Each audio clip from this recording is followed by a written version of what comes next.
એક નાનકડા ગામમાં રામુ નામનો એક ગરીબ છોકરો રહેતો હતો. રામુની ઉંમર હતી માંડ 10 વર્ષ. તેના માતા પિતા નહોતા. એક ઝૂંપડીમાં એકલો રહેતો. ગામની બહાર એક જૂનું શિવ મંદિર હતું. રામુ રોજ સવારે ઉઠી નદીમાંથી પાણી લઈ ભગવાન શિવનું અભિષેક કરતો.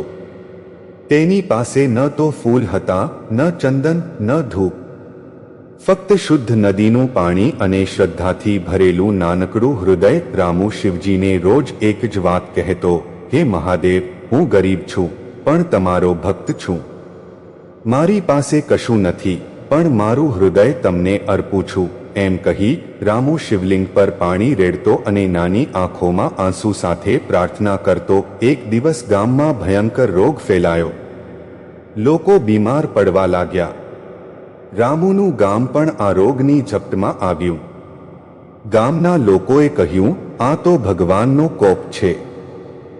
આપણે મંદિરમાં મોટી પૂજા કરવી પડશે. પણ ગામમાં કોઈ પૂજા કરવા તૈયાર ન હતું. બધા ડરતા હતા. રામુએ વિચાર્યું, હું નાનો છું, પણ મહાદેવ મારી વાત સાંભળશે. રામુ રાતે ચૂપચાપ મંદિરે ગયો. તેણે શિવલિંગ પર પાણી રેડ્યું. આજે તેની આંખોમાં વધુ આંસુ હતા. એણે કહ્યું, હે શિવજી, મારું ગામ બચાવો. મારી પાસે કશું નથી, પણ જો મારા જીવનથી ગામ બચે તો મને લઈ લો. બસ મારા ગામના લોકોને સુખી રાખજો. રામુ રડવા લાગ્યો.